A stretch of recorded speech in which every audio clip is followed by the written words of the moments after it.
It's not a bird, it's not a plane, it's Superhero Slate. It's a weekly podcast where we talk about everything that's great. Like movies, TV, superheroes. It's Superhero Slate.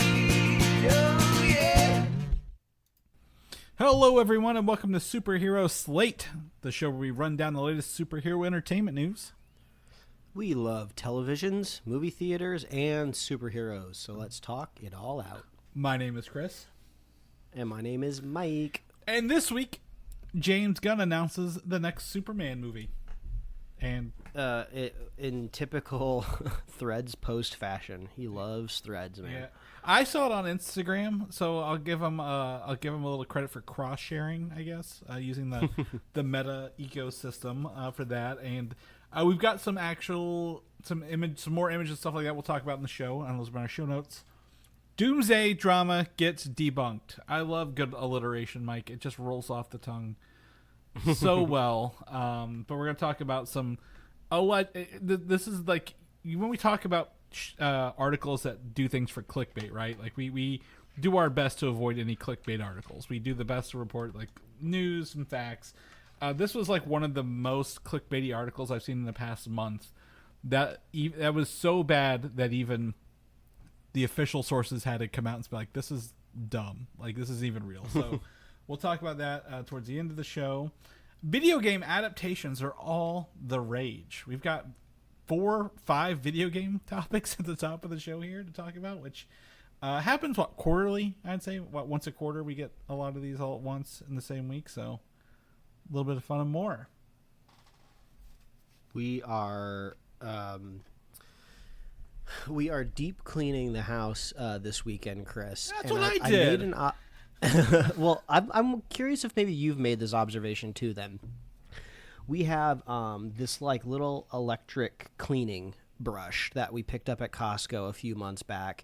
It has like a telescoping pole you can attach to it, and it kind of like basically it spins like a brush for you, so it kind of makes scrubbing easier. Mm-hmm. And then I also recently purchased a new like little portable car vacuum because our toddler throws Cheerios every which way in the back of the car. And I was like, I just need like a little vacuum I can just leave in the car so I can vacuum up these Cheerios.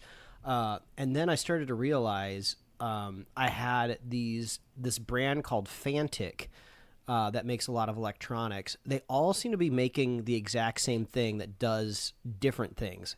It's like a round or maybe square handle that you can hold, and they just put like an electric motor inside of it. And it could either be a screwdriver, it could be like a vacuum, it could be like an electric scrubbing brush. Like, I think somewhere recently in the world, somebody has started like manufacturing like powerful but small electric motors, and then you can just plug them into like a lithium-ion battery. Because like all of these devices, they all charge via USB-C, and they're all like the exact same like form factor. So I was going to ask you, do you have any of these? No, not devices even, in your home or on your like Amazon wish list? No, I have like 3 of them now already. No, not at all. I was, the more you were talking about, I'm like, we don't need a scrub brush and we don't need car vacuums. And I was like, oh, we live entirely different lives because we don't have kids and. You know, our floor plans are different. Like, we have more of like just wide open spaces rather than, yours is like multi-tiered, I guess is how it would be described.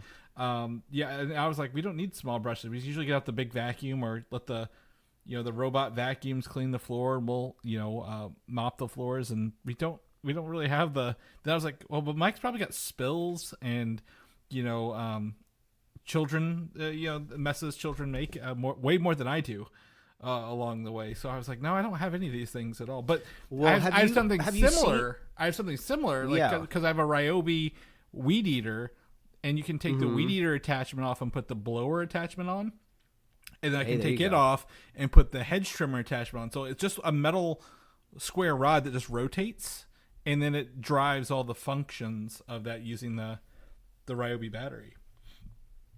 And I guarantee there's little electric motors in there, and it's popping off. The crazy thing about the vacuum, which is fascinating, because we kind of have one of those like old school hand vacs that we've had in the house forever. You know, they kind of have that same like cone / triangular shape, and it's like, I think Black & Decker like makes every single one that's ever existed.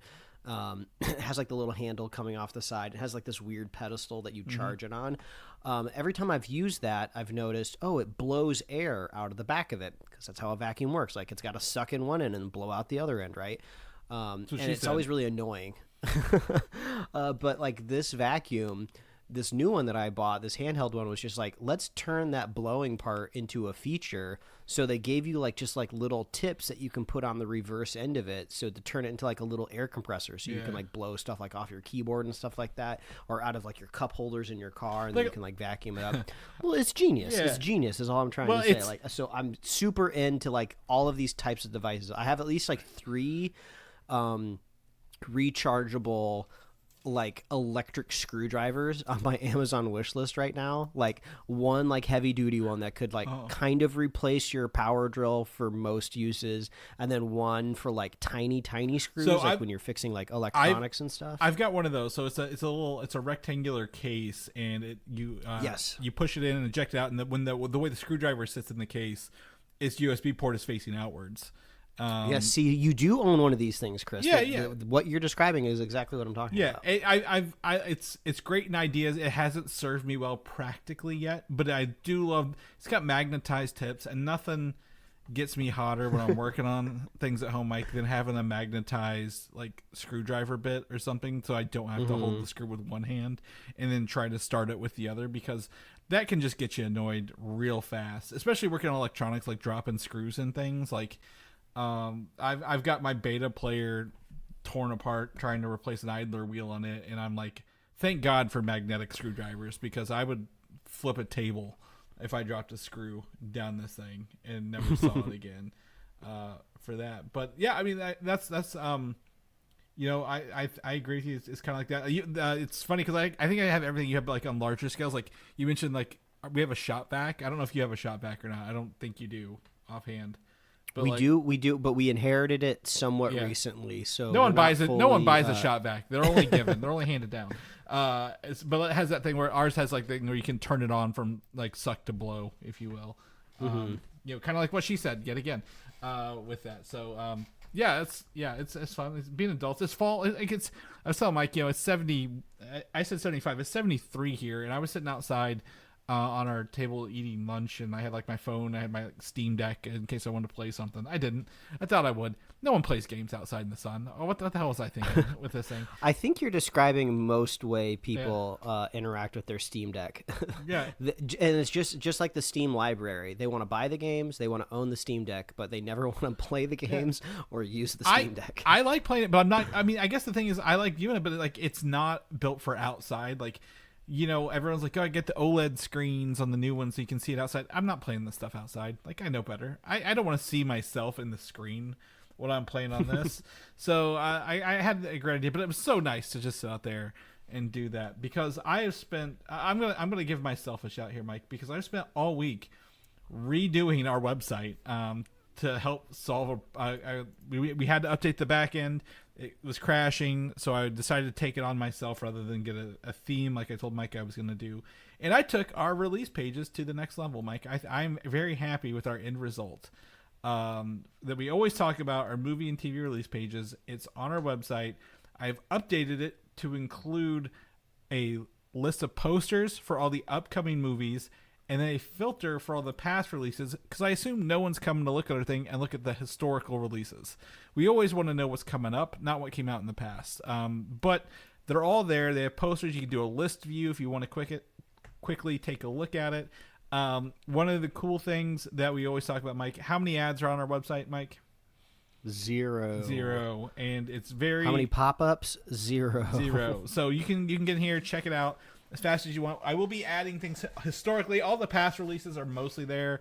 There are some without pictures, some that are off. But, like, you know, again, how often do we go talk about the time, you know, X-Men, Wolverine's whatever his solo movie was, whatever that Wolverine. X-Men Origins? Yeah, X-Men Origins Wolverine. How often do we go talk about that and when it released? Never. So we'll get there eventually. It's all manual, but you guys can check that out by going to our website and clicking movie and TV releases at the top there. Because I worked really hard on this. I want to give myself a shout because it'll be fun. And it was funny because we got a new movie release in the middle of the week, so I was able to add it on here and test it out. Perfectly. Chris, appreciate all the hard work. And it's also usually a thankless job. I think most people these days don't go to websites. Yeah. Unfortunately, because I love websites. And also podcasts. Once you're kind of subscribed, you're kind of just like, you just check in every week and then you check out. But we like to make our website be helpful. So, yeah, if there's anything you ever need, like an upcoming release, head on over to superheroslate.com. One of the cool things I did in here, because I know how much when we talk about a movie and its release date, is how often do we forget the actors' names? I went ahead and added an IMDb button to every one of these, so we could actually. I'm making this for us. I'm not making it for you listeners. Don't get us wrong. This is a me and Mike tool that you just happen to have access to. So we get to go in here, and I'm like, Marvel Zombies is coming up, and go on here, click IMDb. It'll take us to the IMDb page. We can look at all the details of the show coming up, all the voice actors assigned to it, what's going on, and we don't have to dig and hear us typing frantically while we forget to do that during an episode. So please check it out. Make sure it's working for you guys. I made, like I said, I made it for me and Mike mostly, but you can have access to it, and I think it's fun. But you don't have a lot of releases actually coming up in the next year, like 12 months. So it was fun to add a couple TV shows in here and do that along the way. Mike, you ready to talk about some news? You get into this? Yeah, let's do it. All right. First and foremost, Wolverine. Do you remember that time Sony announced a Wolverine game by Insomniac in like 2021? Yeah, and then we had those like kind of lower fidelity leaks where we got to see him. I only ever remember him tracking smells because it was like the most interesting bit of the whole thing. I remember you could just like look somebody's smell trail. Yeah, him climbing brick walls like by putting his claws into the walls a little bit as well. But yeah, so exactly, you know exactly what I'm talking about. There was that leak in 2023. A huge rumor is that the game is rumored to debut more officially at a Sony State of Play in October or at the Game Awards at the latest. So it sounds like the studio is gearing up to give us a more gameplay focused trailer and maybe even a release window by the end of the year. And I'm overly ready for this. Spider-Man 2 came out in 2020? Was it 2020, 2021 already? So we are overdue for a Insomniac created Marvel game. And I think we rumored like there's supposed to be like a Venom game from that team, like a spin-off game using the assets from 2. Kind of like how Miles used the assets from 1, right? And was just kind of like a little boost. We might get a Venom game in the interim, but I think Wolverine will be something different, something interesting, not swinging around the city, but obviously smelling people's underwear and finding out where they're hiding in the crowd, like you mentioned from the demo. So I'm excited for this, and if we get something, we'll let you guys know, but keep your ears up and your sniffers to the ground for this Wolverine game. Moving on, James Bond is getting a game from the team that has made Hitman games for years. And I think we talked about this 2 years ago when it was announced. To me, that's like the perfect pairing, Mike. Like the Hitman games are, a little more like, hey, you have a target, you got to infiltrate, do all this stuff, stealthily. You can probably go in gun shooting, but it's not the smartest way to do it. And then even recently, this past year, they've added in the Casino Royale level to Hitman, like so you could play the poker game against the actual Mads Mikkelsen. Like he's actually a character in the game, which is really cool. And they finally we got a release date for the James Bond game 007 First Light coming out in March, and then they even gave us a 35-minute long deep dive video on the gameplay, the car driving, the action set pieces, the stealthiness. I'm not a Hitman fan. Like those stealthy games are a little long for me. Obviously we grew up playing GoldenEye James Bond video games, this has me kind of interested. I feel like I'm in on this game, Mike, after watching the gameplay trailer, link in the show notes, and even more the longer deep dive video, which I didn't realize was 35 minutes until I was 25 minutes into it. So I had a very similar experience with the deep dive video. I was like, oh, this will probably just be like a quick 10-minute gameplay thing, and it's only us to blame. It's not like we can't look at the scrub bar very easily.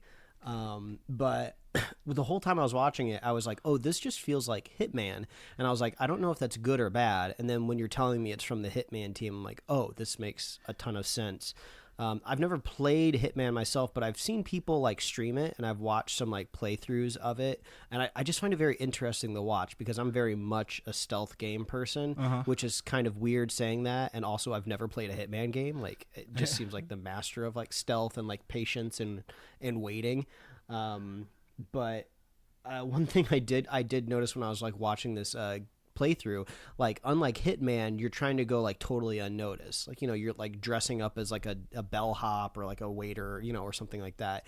In this one, since it's a James Bond game, it's it's okay if you're seen, but you're just not supposed to be seen in areas you're not supposed to be in a way. Mm-hmm. So they're kind of and you're kind of mixing that stealth and also just exploration. I noticed one thing that was kind of funny. I don't know if this is programmed into the game specifically in any way, but I noticed when James was walking through a crowd, you could look at all the female NPCs would turn their heads and just look at him, and then you could hear some chatter in the background of oh, he must be a model or something like that. And it's oh yeah, you do forget that James Bond is supposed to be this classically disarming and handsome guy, and it's funny to see that try to be translated into a game world, when you have all these little interactions, but yeah, I'm trying to go in my head of well, what's the main difference, what's the breakaway difference from a James Bond Hitman game and then a normal Hitman game, right? Yeah. It's kind of oh, what's the point of making it besides just the character? And watching the longer gameplay, it makes me think oh, well, this can be really, really story driven. Yes. I've never played Hitman myself, but when I see people talk about it or replay it or do a level, it seems to be more oh, let's go back and replay this level and see if I can complete it a different way. Or let's dive into this this mission and how many missions are in this game. Whereas this kind of seems like it's going to be more of a proper story, kind of origins of 007. Mm-hmm.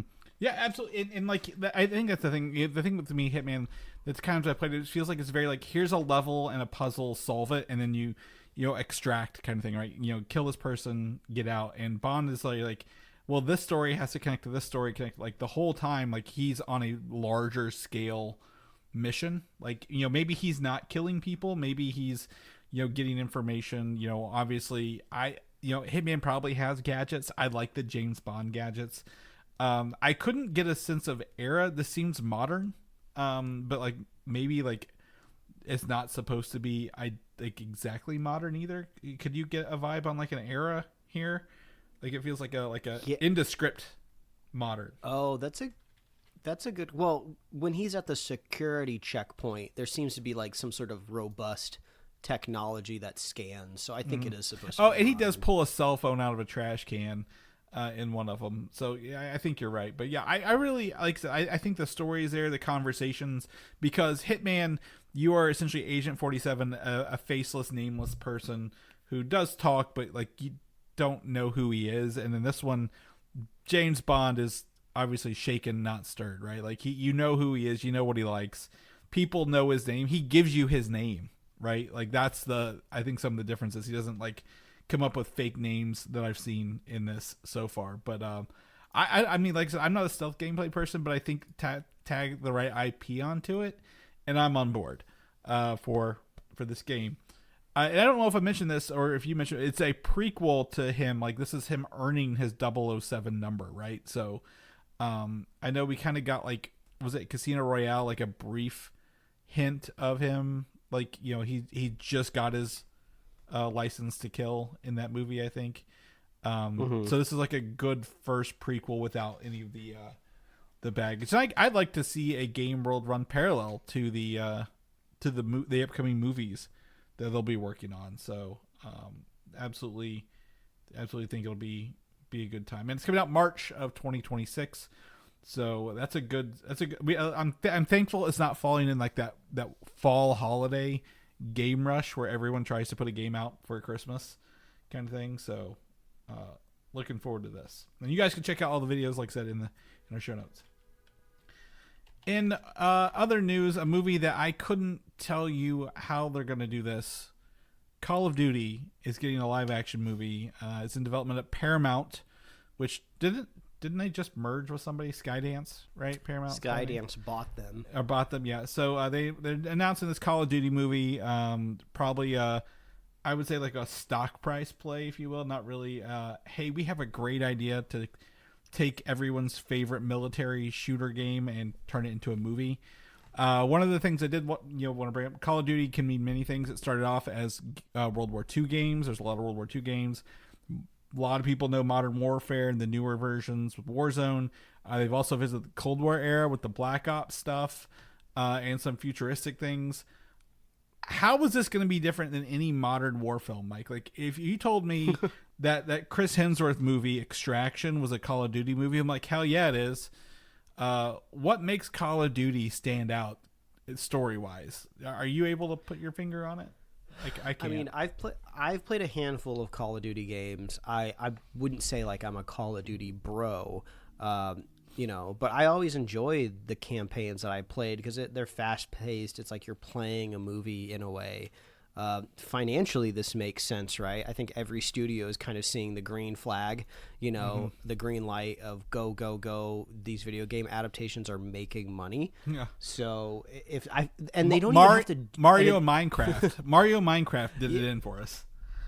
Yeah, and it's so weird because they're not even like being executed well in my opinion, but I guess Minecraft and Mario were really like a kids movie at the heart of what they were. So you're kind of appealing to like a more mature audience. So it would be kind of curious if you're kind of like setting up like a franchise here, which I would imagine is the goal. You kind of maybe span a couple different decades, start, back in the day, whatever war that needs to be won, to Vietnam, I don't know, do modern, and then maybe do kind of more of like a futuristic war, because they've definitely had a couple games where you're kind of have more modern technology. Yeah. And then, I don't know, just try to like pull some sort of like family lineage throughout like the three like different battles. Yeah, like the only thing the only character I can pull out of Call of Duty was the guy in the skull mask. What's his name? Ghost? Ghost, or I think something. It's Ghost. I think it was Ghost. Yeah, right. And then there's like, they kept calling someone Soap, but I think that was a nickname. Someone had a code name Soap. But the thing is, like, the games have kind of been remade now. Yeah. Like story wise, so it's just kind of like, wait, didn't that character die? But then he came back, then they died again. I don't know. Yeah. Anything that has like a Black Ops or a secret team that has to go in and extract somebody or get some intel or stop a warhead from going off is a Call of Duty movie. And if they're gonna do this, obviously we're not the target audience, even though I think we might fall into those circles they're trying to hit. It just needs to be something unique that isn't like, like I said, the first thing I thought of was Extraction, the Extraction movies, or like, Expendables as well. The second Extraction movie, I felt like did a great job kind of anticipating maybe what a Call of Duty movie would have to do. Because in my head, I kind of think of three components of a Call of Duty game, and they're three different like set pieces. Like, you have kind of like a normal like kind of like wartime set piece. You're either in like some sort of like Middle Eastern village, or if it's a historical game, you're in some sort of like German town or something like that. There's always kind of like the oddball mission where you're like storming into like somebody's like house, or you're in like a high rise or something, kind of like that odd place to send a military force that makes it like unique and weird. Like there's the very infamous scene where you're playing a bad guy in an airport with a gun. Yeah. I always think of the sniper mission, like where like you're like Russia and you're like crawling amongst all the tanks and stuff. Yeah, that was the third set piece. There's always some sort of like slow stealth kind of like take your time and like take in the scene. The scene's kind of like I think there are great set pieces. I don't want to see an adaptation of something that exists because like you said, you play the movie essentially every time, and I think that's great. Like those are great ways to do it, but it really needs a reason to exist, and I'm struggling to find what it is kind of along the way for this one. But maybe we'll be surprised. Maybe they'll put someone else on. I think I heard before it went to Paramount, Steven Spielberg was kind of circling it with his production company as well. And I know, did he do Black Hawk Down? Am I misplacing that? I don't think so. Okay, I don't think that was him. I was gonna say, I was like, it's got to be. That was Ridley Scott. That's why I was thinking of.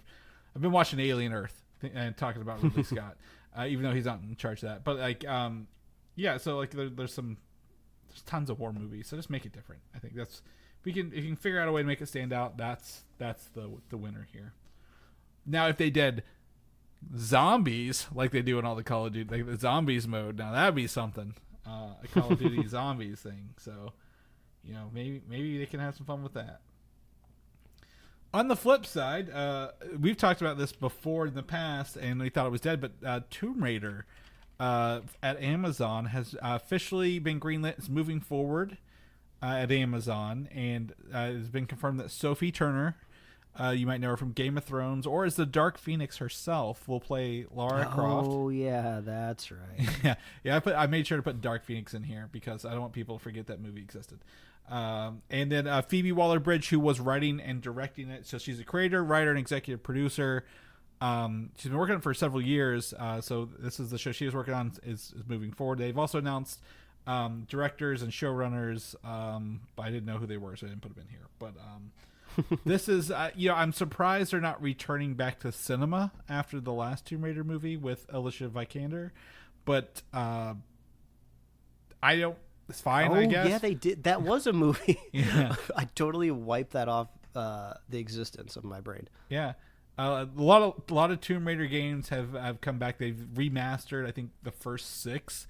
They're always popular. There's an arcade shooter game for Tomb Raider that's really popular as well.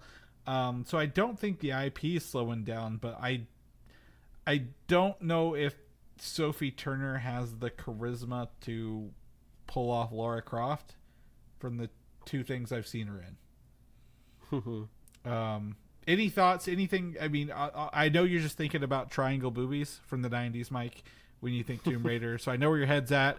Let's get out of that for a minute.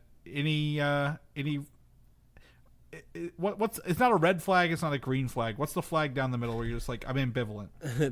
Beige flag, I think is what they say. This is the same issue that the Uncharted movie had, where kind of Lara Croft, Tomb Raider, and Uncharted are both just kind of riffing off of, the explorer kind of hero archetype.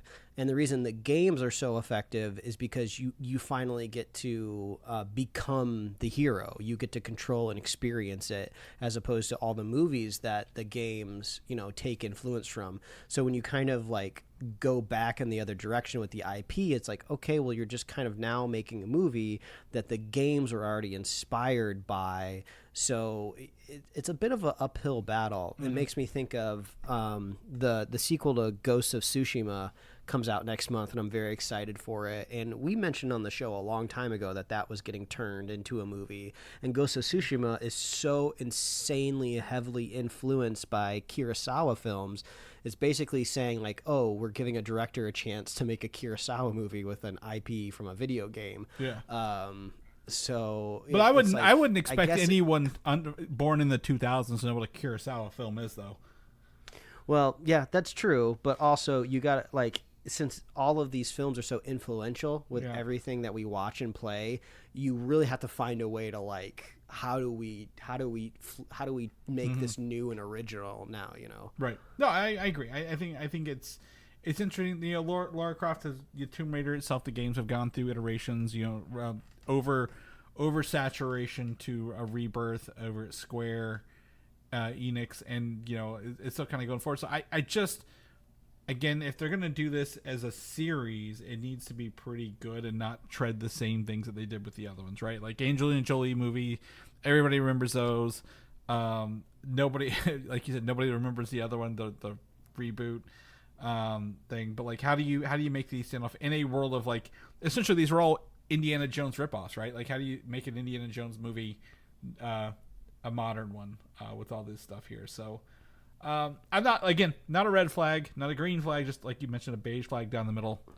Be more excited when we see it, and maybe kind of learn more about what the show's trying to do. Moving on to Street Fighter, we've talked about this being in works for a while now, and they've officially given us a cast and the release date. And we've talked about a lot of the cast, but they've kind of, they're fleshing out, they're having a little fun. I've included one image where it does the character select screen for Street Fighter, what countries they represent with all the actors. And they didn't give us the actors in their costumes or like their look. They kind of gave us their like IMDb photo for this, and this is an official image. And then someone else took those photos and actually created like a little video. The music is playing in my ear now because I'm stupid and clicked on it. But it's a fun little Street Fighter homage to the like, hey, here the character's supposed to be. Here's what they look like, kind of along the way next to them, which is fun. I thought the video is more fun than the actual reveal image, if that makes sense. Kind of along the way here. I still think, I'll go through this real fast. Noah Centineo as Ken Masters. He is also playing He-Man in that upcoming He-Man movie. So he's just a big dude. Andrew Koji as Ryu, Khalid Lang as Chun-Li, Cody Rhodes as Guile, Orville Peck as Vega, Curtis 50 Cent Jackson as Balrog, Jason Momoa as Blanca, Vijay Jamal as Dulcim, Olivia Richters as Zangief. I'm going to butcher the rest of these, Mike. David Dasmalkian as M. Bison, Roman Reigns as Akuma. I'm just going to pick. Eric Andre is in this as is that Don Savage? I think is how you pronounce that. I guess, yeah. Yeah, and some other people. So this is a stacked cast of people. I've heard that it is focused on a fighting tournament. So I don't expect most of these people to get more than a couple minutes of screen time. What do you think? Anything? I mean, I was excited to see Oliver Richters as Zangief, because he was the big guy that Reacher fought in the last season of bigger Reacher. Yeah, and he does kind of look like this interpretation of Zangief. Almost kind of looks like if you ask ChatGPT to turn Zangief live action. Yeah, it's weird. This is very much like a strategic casting, in my opinion. It's kind of like, I feel like maybe it's a little Moneyball-esque in a way, right? It's like, I feel like most of the energy was probably put into getting Jason Momoa on the poster. And then I feel like 50 Cent is kind of like a Moneyball situation, right? Where he's a well-known, figure, right? But I feel like you can kind of give him a little bit of a budget because he's not necessarily a movie star, There's a lot of Venn diagrams going on here. Eric Andre is a very unique pull for a character. Yeah. Well, I mean, they got him for like one episode of Ironheart, and then he was like gone and out of the picture. Yeah. So technically, he's in the MCU now, I guess. I'm curious to see. Yeah. I mean, we all know how Street Fighter has been portrayed in live action, and it's been a mixed bag, that's for sure. Yeah. So I'm curious how this is going to play. Yeah, I have. What's it called? I have low expectations, but I'm. There's something about all the people in this that I'm like, God damn! I just want to watch this. Like, I want to see how they get all these people in here and what they're doing with them. Like, a lot of the names you mentioned, bringing in two huge wrestlers, Cody Rhodes and Roman Reigns, right? Like, as fighters in this, Guile and Akuma, who I could pick those two people out of a lineup if you told me. If you gave me the Street Fighter characters, I'm like, okay, this is cool. I know these people. What's the story? How's it going to play out? I don't know, but man, this has got me interested in ways that I don't think is like, oh, this is going to be mine. This is going to change the world, but boy, do I want to see how it plays out. So, we'll be keeping that. That comes out October 16th. of next year. So I'm expecting a. Do you think they'll do a Super Bowl trailer for this? Like, is this a movie that gets a Super Bowl trailer? The Super Bowl trailer will just be the cast punching a car. Who can punch the car the fastest? Right. There's gonna be something about that. And seeing, Jason Momoa is a big name, but I think he's like one of those guys who called him up like, hey, I want to be Blanca, and someone's like, yep, you can do it, man. We'll paint you green. You'll get the red hair.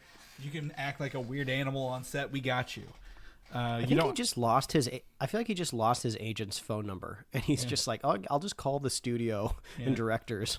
I'll text them. Yeah, right. Yeah. He must have, because how often on Apple TV is he showing up with just like some homemade underwear looking like stuff? Like he's not wearing a lot of clothes in those Apple TV shows he's been on, but we'll see. But anyway, Street Fighter, check it out in here.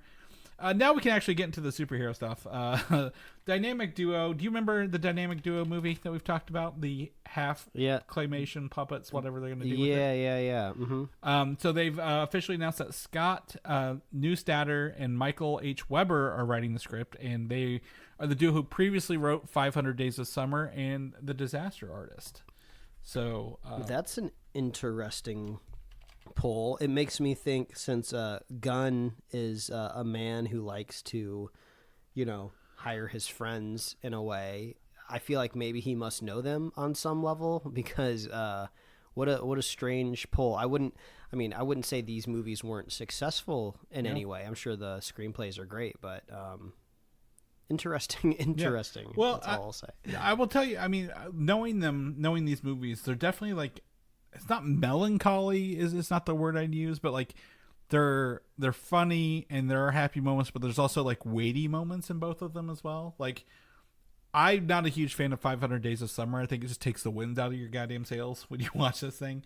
Even though it's got some really fun stuff early on, and then Disaster Artist obviously I enjoyed that movie probably more than, I don't know. I think a lot of people, my wife enjoyed it, and I didn't think she would. But there's some weighty stuff in there. So I think maybe the story is going to be maybe not as just not Teen Titans Go to the Movies kind of humor. I think there might be some real stuff kind of going on with it, So hopefully we get to see some of this. I'm excited to see what this looks like. I think that's got me probably more interested. I think they'll come up with a great story. I have no problems with that. I would love to see the visual style that they've locked in and are going to produce on this. So. Maybe next year at a Comic-Con. Bad news for people who were excited or thought that Zach Krieger's Henchmen movie was moving forward or had anything to do with the DCU. He has officially said that all reports about this film are not true. And his quote here from this past week is, "This is getting blown out of proportion online. It's not a Joker and Harley Quinn script. I've not talked to James Gunn about it. I have 2 other films in front of me. People have written a lot about it online, and not much of it is true." And I think when you sent this to me a couple of weeks ago or a month or so ago, I sent you the original article where he said he wanted to do something like this in like 2021. And somebody like dug that news up because of his success with weapons recently, right? Like, people want him to do something in the DCU. Yeah, this is...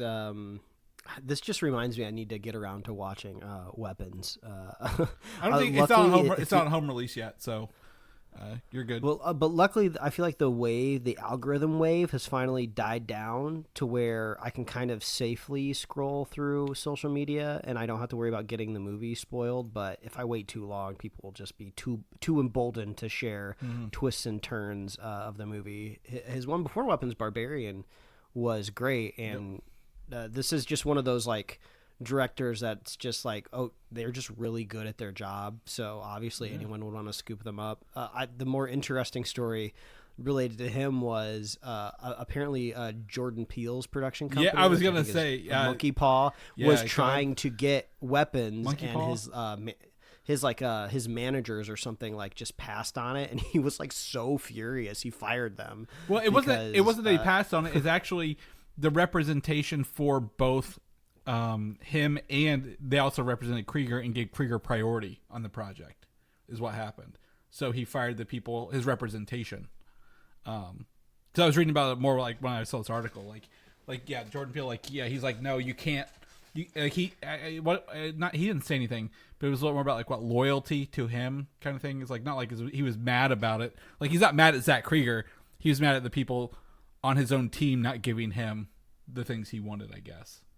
So honestly, it just makes Jordan Peele look like a really talented creator, that he had read that script and knew it was going to be an amazing story and wanted it, and then things got in the way and he couldn't get it. So I mean, he's kind of like the he's like the de facto like kind of horror king of Hollywood right now, and it seems like he's all but anointing Zach Krieger. So I can't wait to see what maybe if those two team up together at some point. Well, what's really interesting to me is Zach Krieger wrote Weapons, so I'm surprised he wasn't given like first option on it. I guess maybe. Like it's not like they were fighting over a script somebody else had. Like he wrote it and then directed it. I'm like, well, yeah, isn't that the dream to write and direct your own movie? Like along the way, like if you're doing that, but Hollywood politics, Mike, we don't know anything about it. The cool thing about Zach Krieger, this can go either way. I'm going to be honest. This can go really either way. Is that he's directing Resident Evil movie next. We haven't had a good Resident Evil movie, I would say, since the original one. The TV series was very lackluster as well on Netflix. So hopefully he can bring some of that gravitas and like actual horror back to Resident Evil without making it an action movie, if that makes sense. So I believe that he wouldn't take it unless he had a good idea and was feeling good about it. So we'll see how that goes. I want to see. I know he's not probably not even started filming on it, but I would love to see when the footage does kind of come out what that looks like and how he's doing it. Because like you said, he's been doing some really good stuff historically with his last two movies. Honestly, this was the biggest surprise to me, Mike, because you sent it to me while I was in the middle of the workday. I didn't even have time to check my news. I think you sent it to me first. James Gunn has announced the next Superman family movie. I use Superman family in quotes, called Man of Tomorrow, coming out July 9th, 2027. And from the artwork he did share, and that David Cornsweet shared and Nicholas Hoult shared, this will be a Superman and Lex Luthor fight a bit and team up, or team up and then fight a bit. One of the two kind of movies. It looks like they're on the same side from all this artwork that we've been given this week. Yeah, and I had to clarify with you if these were like original drawings, or if this was like, this kind of almost looks like variant covers, like when people share like textless covers for variants that they like. I thought that's what this was at first. And that's fair, because these were drawn by DC's comic book artist. When James Gunn shared was drawn by artist Jim Lee, who I think is also the president of DC Comics right now. David Cornsweet's, his was shared by Jorge Jimenez, and then Nicholas Holtz it's signed on there, Mitch Gerard's. So like actual comic book artists designed these, kind of their own takes on it. But it's obviously David Cornsweet's Superman teaming up, or at least with Lex Luthor in his green and purple power suit, which we did not get to see in the first one, but would be surprised. I think this is, without going into the next bit of things, I do think that this is going to be a world problem that they're going to have to set aside their differences from. Now, can James Gunn make Lex Luthor a likable person after he shot a man in front of Superman in the last movie?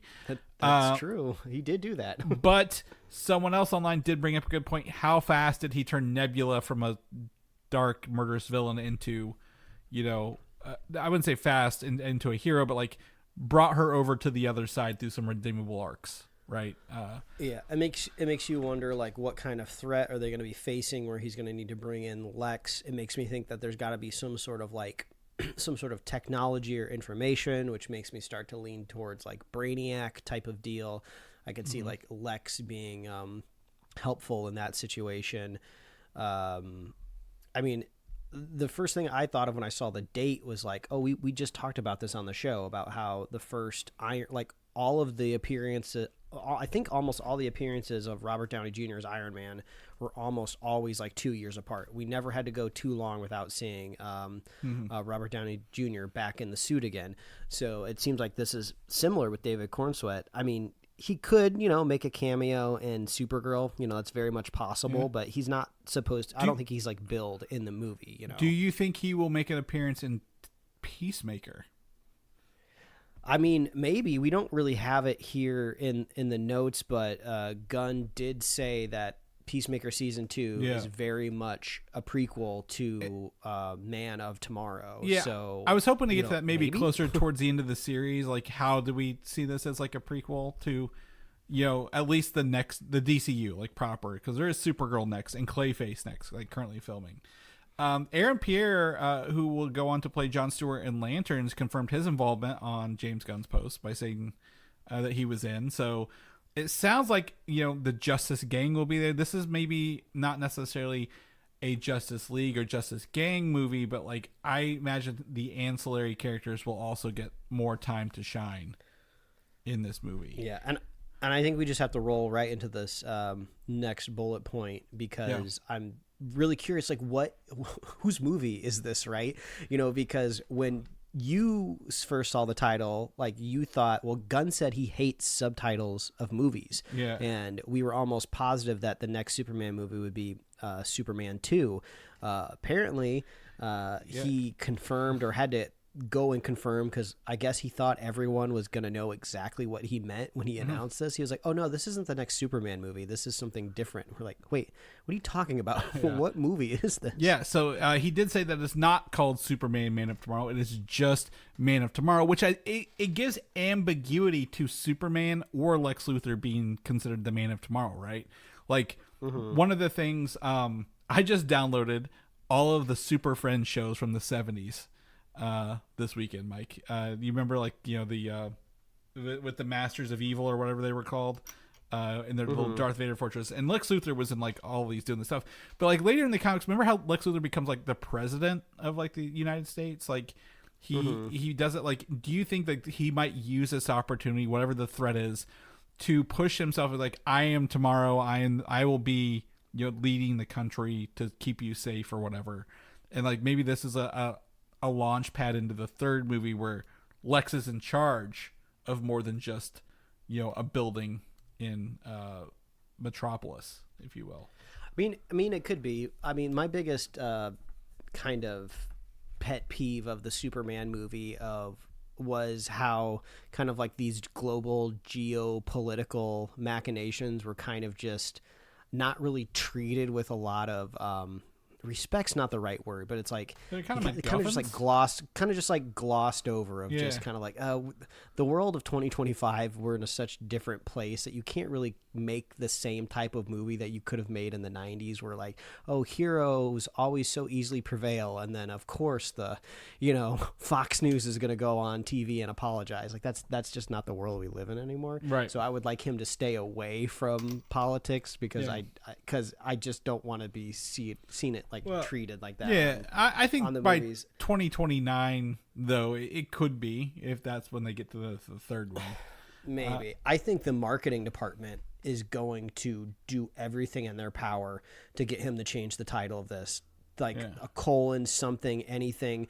They're going to be like, we need to use the word Superman in this title to sell this movie. Or let us at least use like Lex Luthor Origins. I know that's a dumb title, but any marketing department is going to be begging, please let us put something well-known. Nobody knows what Man of Tomorrow is. We get it that you and your nerds on Threads know exactly what it is, but you got to let us put a title. We need a name. Like, come on, Gunn. We know you're in charge, but we're really struggling here. So I wouldn't be surprised if he kind of gets maybe some sense talked into him by the time the movie comes out and we do get some sort of like subtitle or, name put in there. And he is known to walk back titles. So it was Superman Legacy when this was first announced. Supergirl Woman of Tomorrow, which is ironic that Woman of Tomorrow was the subtitle. Now it's just Supergirl. And now he's gone back to Man of Tomorrow. So I'm like, well, come on. I agree with you. Like, if I told my mom, hey, you want to go see Man of Tomorrow, the movie, she's gonna be like, what the fuck are you talking about? Like, this is past the Mike Mom test. It does not. This does not pass the Mike Mom test. Just at title alone. The more we talk about this, it does kind of seem like this is a Lex Luthor movie, right? If we're doing Superman movie, Supergirl movie, the next year Lex Luthor movie, it's kind of starting to make sense in my head a little bit of like he's giving all of his main characters their like outing until they all come together in something. Yeah, like I think it's supposed to be ambiguous. Like, who is the Man of Tomorrow? Is it Superman? Is it Lex? But like, you're gonna need that draw, like that big draw. Like if you said, hey, let's go see Dynamic Duo, you don't know that's a movie about two Robins, right? There's a thread, a line in here that you like. I don't think the average audience is dumb, but will they know everything? Not at all, not by a long shot. Here. But yeah, anyway, July 9th, 2027, you can go to superheroslate.com, click movie and TV releases on the top, and check out when that's going to fall, because that is actually July, August, September, 3 months before the Batman Part 2, Mike. So we do get at least David Zaslav gets 2 of his 3 characters in Man of Tomorrow and the Batman Part 2. Do you think the villain of Man of Tomorrow is Wonder Woman? Do you think it'll be the Amazonians? That would be a fun turn. I mean, we were looking at that kind of alternate DC Universe's Wonder Woman on the show last week, and she looked like super badass. Like, yeah, that would be fun. Yeah, because we know. I mean, I believe it's Superman's 2 weaknesses are kryptonite and magic. Right? Is that my understanding? Like he's weak to magic. Absolute Wonder Woman, I believe, leans into the magic aspect quite a bit, the mystical side of it, because she's like imbued with like those tattoos and like other things. And what if Lex has to suit up to stop an invasion of Amazonians rather than a technological threat? It's the opposite. It's a non-technological threat, but he has to suit up to meet the level of these mystical people coming off a secret island. I don't know. That's probably not a good idea, but it's an idea if David Zaslav wants to get all 3 of his characters in a movie in 1 year, isn't it? So, we'll see. But yeah, check that out, and we'll keep you guys posted as we hear more. I think they're location scouting and going to be doing something else sooner than later, so we'll probably get production updates later this year. Fantastic Four First Steps. This movie actually had a 125% increase in ticket sales on Labor Day, Monday, over the previous week, which was this past Monday, which I thought was a really fun fact that people are using their time off to go see it. But we got a photo of Ralph Ineson on set before he's like composited into the film as Galactus. I didn't think they painted his face gray. I thought it was just digital effects, but they actually painted him up to be that very earthy space tone face before they composite him in there. Looks great. I like this suit. Like this is like cosplay level suit, if you will. Like, I can imagine someone walking around San Diego Comic-Con with this on. So very, very thrilled they were able to put that in there. So you can check out that in our show notes. Very, very quick bullet point. Moving on. Marvel Zombies, the upcoming spinoff from the What If series, got I think it's his first trailer. I'm gonna say just new trailer. Features Blade Knight, Shang-Chi, Yelena, Spider-Man, and more. This was a fun little trailer. I didn't expect this to be as is energetic the right word? It's action-packed. It's an action-packed trailer. Yeah, it's got energy to it. It doesn't seem like they're going down like this dour and like scary, spooky kind of promotion, which maybe the What If episode kind of lean into. Yeah. This is like we are going like full tilt into like helicopters with miniguns, slicing up superheroes, slicing up humans. Yes. Spider-Man pulling heads off. That was the coolest shot. Spider-Man ripping all those zombies' heads off with his webs was my favorite shot of this trailer, Mike. Like hands down. Yeah, it's really sick. I mean, if this ends up being kind of like the send off to like the What If universe in a way, or even like the art style that they came up with. I think that's a fun way to go. I really appreciated that they pulled the Marvel Zombies logo basically right off the front of the comic book page. Yep. And it just it just looks crazy. It's weird that it's all dropping all 4 episodes at the end of September. Like, it seems like, you know, October is kind of where you want to like synergize this type of content. But it looks fun. It is crazy to me every time I see Blade, right? They really thought this movie was going to be out already. Yeah. They thought that this character was going to be in the hearts and homes of everyone, so they would run to the animated and see his incarnation. Even if he's not, even if he's not theaters, I think he's still the coolest character in this. Like, the way he's like, they show a whole fight scene of him against the Ghost, the character Ghost, who like phases around him. And he's still like beating her because he's got, obviously, it's Blade and Moon Knight. Like, he's empowered by Khonshu, so he's got like extra abilities, and he's just like still beating her. And I thought that was a really fun. Like, the action beats in this are awesome, like in a really cool way. And one of the things they early on, they show you that this is TVMA, which I didn't know this. I saw this on a comment. They actually use red blood in this. And in the original episode, it's all blue. Like, all the gore is blue because that was TV, 13 or whatever it was. Oh, okay. I didn't know that. So, like, because of the MA, like, I think someone says shit at some point in this trailer as well. Like, they can actually take it to, I wouldn't say a different level. It's not rated R. This isn't like, you know, a zombie movie. But, like, they can do a little bit more with it. And honestly, 4 episodes, I'm really surprised they didn't try to turn this into, like, a small movie. Like, I think we've talked about that previously, where they're like, well, is it a movie or is it episodes? If you're going to do 4 episodes and really small ones, it should have been a movie right at the end of the day. So we get what we get. Can't complain. Yeah, it's the same release strategy as Eyes of Wakanda, of like drop all 4 episodes. I weirdly liked it better when it was Killer of Killers, because that was also a 4-part thing. Yeah. But they put it all into like one video file. Like, I don't know, like, there's definitely something psychological going on there, because it's not like the runtime is not changing. I'm still viewing the same number of minutes, but it's almost easier to digest if I don't have to watch little mini credits in between every episode and then hit the skip intro button and then go into the next one. It just almost feels like it's easier to fall off. I'm here to I'm here to ingest one complete narrative, and then I can and then it gives me also the freedom to pause it whenever I want to pause it and come back to it, right? Because like, if I'm watching like one single episode, it's like, oh, there's like 5 minutes left. I'll just finish it, and then, or you don't, and you just, like you said, like, fall off. Yeah, there's something psychological in me where I just want it to be one thing. Yeah, I think these are like the 20-minute episodes. I don't think they're the long ones either. At the end of the day, but obviously these are all pre Iger return things. So I saw someone bitching online. They're like, oh, Marvel said they're only going to release 2 TV things a year. Why did they release 6 this year?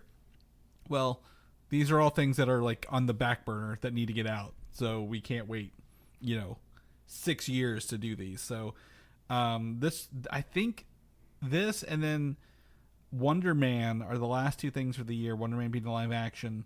And I think we're caught up. I think we're all only in new stuff with Daredevil Born Again season 2, so we'll keep you posted. I'm excited about that. This was a fun little thing. Dropping at the end of the month. It'll be a good kickoff into October for me. Real fast in the Spider-Man brand new day world, a rumor from a quote-unquote scooper says that the Punisher has a female partner to help him track and kill criminals. I didn't know he was killing people in this, so this is going to be interesting to see in brand new day. But the actress Sadie Sink looks similar to a character, Rachel Cole-Alves from the comics, who teamed up with the Punisher to take revenge on criminals who destroyed her life. So essentially, it was like her wedding day. Her wedding party husband at the moment was caught up in like crossfire. She was the only person left, kind of like the Frank's origin story. Teams up with them to help take him down. So it sounds like maybe she's not playing the Phoenix, she's not playing an alternate Mary Jane, but she's playing someone who is helping the Punisher, but people don't know it probably at the start. Probably friends with Spider-Man. They find out she's on his side, and then they have to work it out, I guess. Yeah, I mean, if this rumor is true, it could be like a narrative tool in a way of we've seen the Frank Castle character in this like universe through Netflix all the way now. He's like kind of like gone through the redemption arc. It feels like 5 times now. He's like risen and fallen, become a hero, back to anti-hero. He just like bounces up and down. So it feels like he's a little unstable. I'll give him that. Yeah, but we've kind of almost like solved him in a way. So maybe the plan is you bring in somebody that has that kind of like fresh, kind of injury of revenge, and then like Frank is kind of more of like a mentor of like, hey, I'm gonna tell you don't make the same mistakes I did, but also I think I'm the type of person that prescribes revenge, so you do need a little revenge. So come along with me, but then don't get your hands dirty. I'll do it. Like maybe he's the one. He's like, I've already got it. I've already got this on my hands. You don't need to do it on your end. Like what does Black Widow say? I already got red in my ledger. So maybe that's kind of gives at least Frank a little bit more to navigate in the movie. That would be my guess. Yeah, I mean, either way, if this is true, it's interesting to give him someone to maybe guide him as a weapon. Like Frank is a weapon, right? Like that's what we've seen. He just needs pointed in the right direction to take care of stuff. So we'll see how he appears in Punisher Season 2. We'll see how he appears in the spinoff, Mike. That's also, don't forget, they're filming that. What road is that going to send him on again? And then into Spider-Man Brand New Day. So we're going to get a lot of John Bernthal next year, I feel. Like a lot in the Marvel world. So buckle up, buckaroos, and we'll take care of it. Lastly, I was talking about this at the start of the show, and I don't know if you'd heard this or not, but like some quote unquote scoopers, not like the main ones, were like, there's a lot of ego on set on Doomsday. This was like 3 months ago, and 2 actors got into it, and the studio was like, well, we can work it out to where you're not on set every day at the same time, and everyone was like, oh my god, it's Ryan Reynolds and Robert Downey Jr. And I like literally most of the internet who was like on these articles were like, Ryan Reynolds, number one, is filming something else. He's not even been announced for this movie, so he's not over there working on it. But like all these articles just kept rolling with it. Like they kept putting out like new details on this, and it was just I don't know, snowballing into nothing, like a nothing snowball, if you will. And Ryan Reynolds has like had to go out and say, I have not been on this set. I'm not even announced for this movie. I put up the Anarchy thing. That was it. I've not even been there to film this movie. My guess, and that's my personal guess, is they're going to be filming this and like doing extra stuff next year, using that extra time to do reshoots and edits and all that fun stuff. But like, boy, this is like a weird thing to like for people to like try to pick up on. Like, is this like, I wouldn't say a smear campaign. Like, it sounds like someone's just trying to stir up some drama for the Avengers movies. Like, is this a Zack Snyder cult? Are these the Snyder people? Well, it's funny because I heard different. I mean, obviously it's all rumors, right? Yeah, but I heard it was two. I heard 2 different people. I heard it was Pedro Pascal and Letitia Wright. It's kind of just open to the interpretation of the internet hive mind, right? It's like, okay, imagine everyone that's been announced for this movie, and who can I kind of ship in a way against each other? Like, who would not get along on set together? And I think it's just, this is kind of what happens in a vacuum of news in a way. I feel like it's been a long time since we've had like a drone shot, of some sort of exterior thing. So I honestly think this could just be made up whole cloth, like, oh, let's just drum up some fake reports. It's like if you go to like back to our Street Fighter thing and you have the list of the Doomsday characters, like, all right, pick 2 of them and let them fight. In the news this week because we have nothing else going on, right? Like, why are they doing that?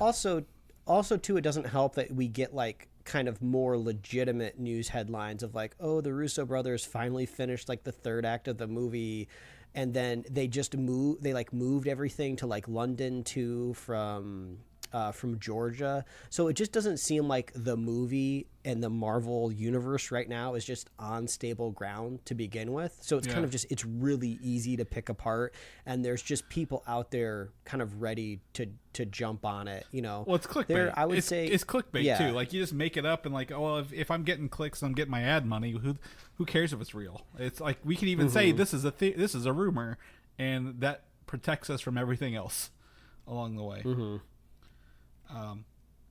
I just hate like this stuff is just weird. Like I wish there was like something to back it up. Like they're not going to be they're going to be filming this on and off, like different actors on and off. I think they're filming continuously for a while, but like with every actor, all the schedule, like I think it was Alan Cumming said at one point he said he was fighting Pedro Pascal on set, got his hand smacked, and then he was like a couple weeks ago he's like, oh, I had never acted against anybody. What are you talking about? Like we're just a big empty blue space. I'm like, yeah, you kind of got your hand smacked, didn't you, for saying you were actually with Pedro Pascal? So they're probably gonna tell you to make things up, or like you never actually saw anybody else along the way. And I think we're gonna get a lot of that. Do you think they're doing variations on the script to hand out to find people who might be leaking it as well, like we saw for the first Avengers movies? I don't know. That could be a possibility. Because they filmed those scenes with like Doctor Strange and Ant-Man, and that never made it to the movie. They just filmed them to throw people off as well, even though they're not doing any of this outside right now. So, but yeah, they really shut a lot of that down. But yeah, I don't know. It was just interesting to see that Ryan Reynolds actually had to come out and be like, no, I've not been on Doomsday set. No, I'm not feuding with anybody. I don't even think he's been in a movie with Robert Downey Jr. I think he said he's only met him once before. So I was like, golly, this is when the rumors hit the fan for movies. But no, well, what can we do, Mike? We're just here to bring people the news every week. Nothing else. That's what we got for the show, though. You got anything else before we wrap it up? No, I think we've successfully sealed our deal with the devil. You know, we're going 539 episodes strong, and we still haven't broken the curse yet. So we'll be back next week. Wait. I mean, like I said, as long as I keep updating this upcoming releases page, we're still renewed, right? Until these movies run out, then we'll cancel it. This is true. But yeah, people want to know what you're up to, what you're doing. What can they find you at, man? Oh, they can find my webcomics at pickledcomics.com and liferewardsrisk.com. Chris, if people want to find you, where can they find you? Find me on Instagram, Valdan87, VALDAN, or video games of the same name. If people want to know more about the show, where they can get that page I keep talking about, keep looking at, because I'm so happy I got it done, or any of our previous episodes, which I also updated that page. If you click episodes, it's a lighter weight page. It'll load faster. You can listen to the last 50 episodes. Where can they get all them goodies at? Yeah, if you want to find Chris's hard work, it's on superheroslate.com. That's a website, folks. You can go to it, put it in your little browser bar, superheroslate.com. We're on Apple Podcasts, YouTube, Spotify, wherever else you're listening to podcasts. If you want merch, we got it. superheroslate.com/store. We love hearing from you. Let us know what you're watching, what you're streaming, what you're playing. And if you want to be a super fan, all you got to do is share the show with a friend, share the show with a buddy, and we will be here every week, folks. That's right. We'll see you guys next week. Bye.